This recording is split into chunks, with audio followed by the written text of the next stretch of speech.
I'm back with a new lesson. In today's lesson, I'm going to teach you how to use common expressions also, to and either.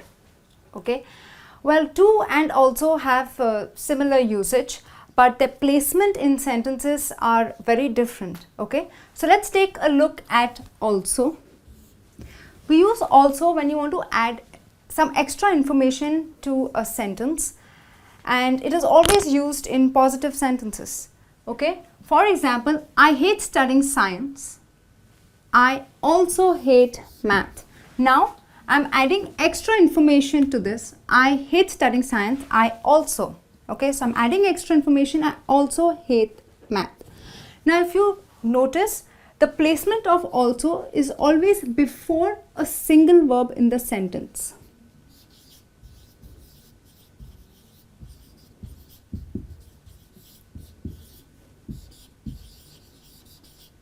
Okay, so before a single verb, you use I also hate math. Alright, in my next example, I am also very tired. Now, if you see, it comes after I am. So, you use also after the verb be.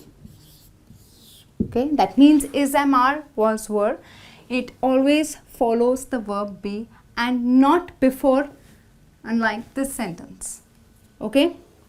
In my third example, I've also visited Peru. So, I have.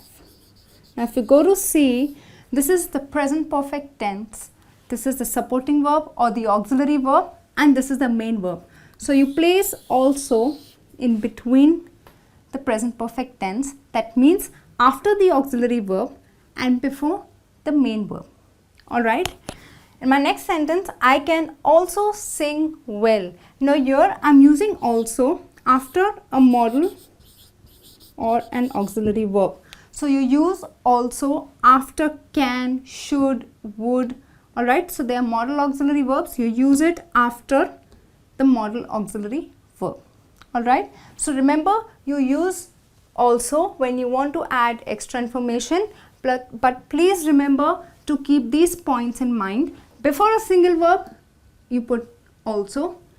After be, you use also. When two verbs come together, that's like your present perfect tense, you use it after the supporting verb and before the main verb. Okay. And after modal verbs, you use also. So, I can also sing well after the modal verb, before the main verb. Alright. Now, I'm going to take you through how to use to in a sentence. Like also, to is also used to add extra information, but it's very important to know how it is placed in a sentence. Okay. In my first example, John speaks English and Peter speaks English too. Now, we use to at the end of the sentence. It is interchangeable with also like this. John speaks English and Peter, like I said, comes before the single verb. Peter also speaks English. Alright, this is one way of saying it. Or John speaks English and Peter speaks English too. Okay, so like also, to is also used to add extra information to a sentence. Okay, in my next example, I'm very hungry and tired too. So again, I'm placing to at the end of the sentence. Okay, I cannot say I'm very hungry and too tired. That has a totally different meaning. We'll see it in some time. But right now, we use to at the end of the sentence when you want to add extra information in a sentence. Alright? In my next example, he missed the match. I too missed it. Now, I'm using to after the subject I. This is a very formal way of speaking. So, when you use to after the subject I, it means that you are speaking very formally. But please remember, after the subject, don't forget to put your comma. And after to, you need to put one more comma.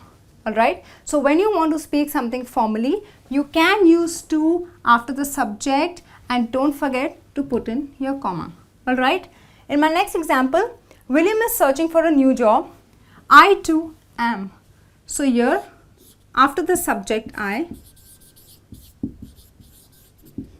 use to. Okay.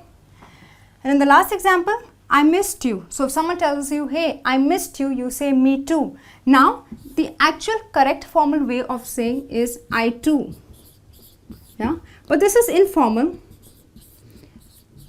And well, colloquially, it's okay to use it. So you say me too. That means I also missed you. Alright. So now we use to when you want to express something in excess. For example, she eats too much junk food. Now this means that she eats a lot of junk food, too much, in excess. Okay. So you place it before the adjective and not at the end of the sentence. Okay. Now my next example, the bag is too heavy. Like you see, heavy is an adjective. So when you want to say it is, it's like too much, you use to before the adjective here to express something in excess. He is too tired to drive. Now too tired, that means extremely tired, very tired. Before the adjective, he is too tired to drive. That means he is so tired that he can't drive. It's positive, but it has more of a negative meaning, that he's too tired that he can't drive. Like he's so tired that he can't drive. Or sometimes when you hear some unbelievable news, you say that's too good to be true. That means it's just too good that it can't be true. Okay, so he's too tired to drive. Alright, now we learned how to use also and to in positive sentences when we add extra information. But what do we do in the negative? Well, you use either. So you use either to add information in a negative sentence. Alright, like this. He doesn't speak French. Now if you see, this is negative, does not speak French. I don't either. That means I don't speak French either. Now please remember, when you use either to agree to something or to add information in a negative sentence, it always comes at the end of the sentence. Okay? In my next example, I don't like chocolates. I don't like ice creams either.